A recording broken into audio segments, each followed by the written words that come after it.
देखिए, माननीय प्रधानमंत्री जी ने केंद्रीय शिक्षा मंत्री श्री रमेश पोखरियाल निशंक जी के साथ बैठक करके पूरे देश के परिप्रेक्ष्य में छात्र और शिक्षकों के हितों को देखते हुए व्यापक विचार विमर्श के उपरांत ये निर्णय लिया कि जो हाई स्कूल की परीक्षा है वो रद्द होगी और इंटरमीडिएट की जो परीक्षा है वो स्थगित की गई है।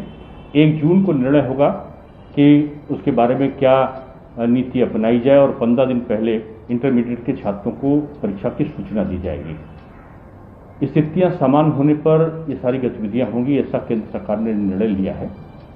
हम सोचते 10-15 लाख के बीच में विद्यार्थी जो दिल्ली बोर्ड है, चाहे CBSE हो, ISC हो, इनमें बैठते हैं। उत्तर प्रदेश माध्यमिक शिक्षा परिषद का प्रयागराज बोर्ड दुनिया का सबसे बड़ा शैक्षिक बोर्ड है, जिसमें हाई स्कूल और इंटरमीडिएट के लगभग 56 से 57 लाख विद्यार्थी प्रतिवर्ष बैठते हैं। हमारी परीक्षाएं 24 अप्रैल से निर्धारित थी, जिनको हमने कोरोना का संक्रमण देखते हुए हमने उनको 8 मई से निर्धारित किया। अभी हम प्रतिदिन का हमारे वहाँ पे मॉनिटरिंग हो रही है। खुद मुख्यमंत्री जी अभी तक मॉनिटर कर रहे थे। दुर्भाग्यपूर्ण स्थितियों में आज वो कोरोना पॉजिटिव हो गए। इसके बावजूद वो वर्चुअल सबसे संवाद स्थापित रखे हुए हैं और जनता को ज़्यादा से ज़्यादा सुविधा मुहैया हो सके, चिकित्सीय जो सुविधाएं हैं वो उनको मुहैया हो सके, इसके लिए उन्होंने सभी मंत्रियों को, सभी अधिकारियों को निर्देशित किया है कि हर मंत्री अपने प्रभार क्षेत्र के जिले को मॉनिटर करेगा और वो लगातार निरंतर वहाँ के जिला प्रशासन के साथ साथ जनप्रतिनिधियों के संपर्क में रहेगा और जो भी कमी होगी वो जिला प्रशासन की सहायता से उसको पूर्ण कराएगा। वो अधिकारियों को भी इसी प्रकार से निर्देश हैं। बोर्ड की परीक्षा के संदर्भ में मैं इतना ही कह सकता हूँ कि अभी हम लोग कोरोना की स्थिति का आकलन समय समय पर कर रहे हैं और समय परीक्षण के उपरांत हम लोग माननीय मुख्यमंत्री जी के साथ बैठने वाले भी थे। हमारे जो लगभग 19 अधिकारी हैं जो सीधे बोर्ड की परीक्षाओं से संबंधित होते हैं, उनमें से 17 संक्रमित हैं और हॉस्पिटल्स में हैं। हमारे जो अपर मुख्य सचिव हैं, तीनों विशेष सचिव हैं, हमारे जो ज्वाइंट सेक्रेटरी हैं, डायरेक्टर हैं, जो हमारे 5 हमारे डिप्टी डायरेक्टर्स हैं, वो सभी कोरोना संक्रमित हो गए हैं और हॉस्पिटल में हैं।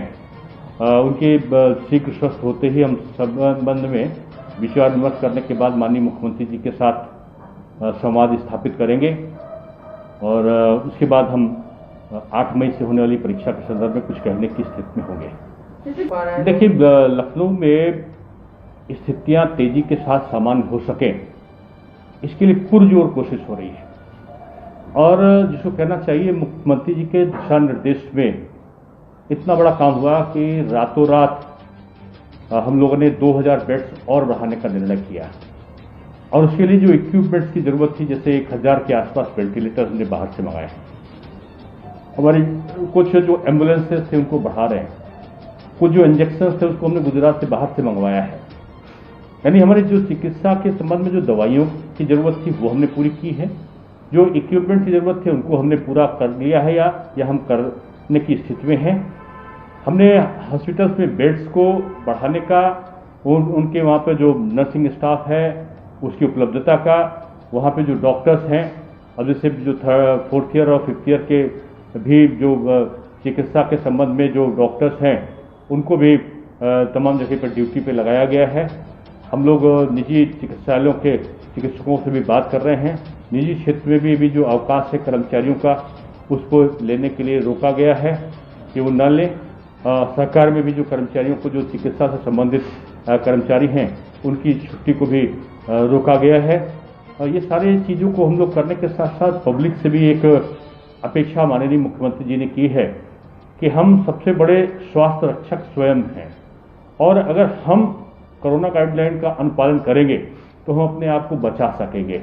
इसके लिए उन्होंने फिर से मास्क लगाना, अनावश्यक रूप में बाहर निकलना या घूमना बंद करना और सैनिटाइजर का उपयोग करते हुए 2 गज की दूरी बनाए रखना, ये सामान्य चीज़ों को उन्होंने दोहराया है और यही अपेक्षा की है कि लोग स्वयं से अपनी जो सुरक्षा है उसकी चिंता करेंगे।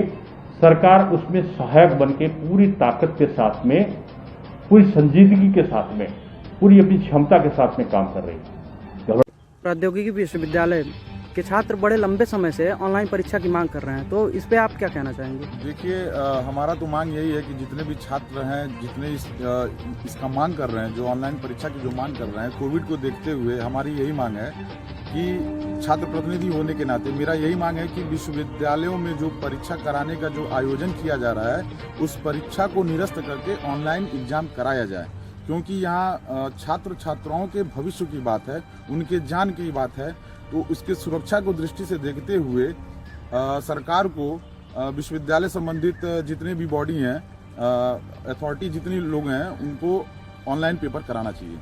अभी हाल ही में सीबीएसई बोर्ड ने कहा है छात्रों को प्रमोट करने के लिए, तो इस निर्णय से सीबीएसई बोर्ड की ये बहुत अच्छी पहल है कि ये प्रमोट करने की बात कर रहे हो। मेरा साथ साथ मांग ये है कि उत्तर प्रदेश शासन से भी कि उत्तर प्रदेश की जो बोर्ड के जो छात्र हैं, जो हाई स्कूल और इंटर के जो विद्यार्थी हैं, उन लोगों को भी प्रमोट करने की प्रावधान करना चाहिए। और साथ साथ में जो ITI और पॉलिटेक्निक, हमें लगता है कि हमारे लॉ डिपार्टमेंट में LLB के हैं, और BA के बच्चे हैं, और BSc के बच्चे हैं, BCom के बच्चे हैं, इन सभी लोगों को, जो फर्स्ट ईयर और सेकेंड ईयर के बच्चे हैं, उन लोगों को प्रमोट करना चाहिए और प्रमोट करना चाहिए। और जो लास्ट ईयर के जो बच्चे हैं, उनका ऑनलाइन पेपर का प्रावधान करना चाहिए। अभी हाल ही में आप गोरखपुर विश्वविद्यालय से जुड़े छात्र नेता हैं, तो आपके वहाँ परीक्षाएं स्थगित कर दी गई हैं और यहाँ तक अभी सूचनाओं के माध्यम से यह जानकारी मिल रही है कि आने वाले समय में परीक्षाएं कराई जाएंगी, तो क्या इस पे आप कहना चाहेंगे? वो परीक्षाएं हों या उसको प्रमोट किया जाए? नहीं, परीक्षाएं तो होना बहुत जरूरी है। परीक्षाएं जब होंगी तभी बच्चों का, छात्रों का कल्याण होगा। और मुझे तो लगता है कि परीक्षाएं हों, लेकिन ऑनलाइन पेपर हो। और जो BA फर्स्ट ईयर और सेकेंड ईयर के बच्चे हैं, BSc के जो बच्चे हैं, BCom के बच्चे हैं, उन लोगों का प्रमोट किया जाए। जी, बहुत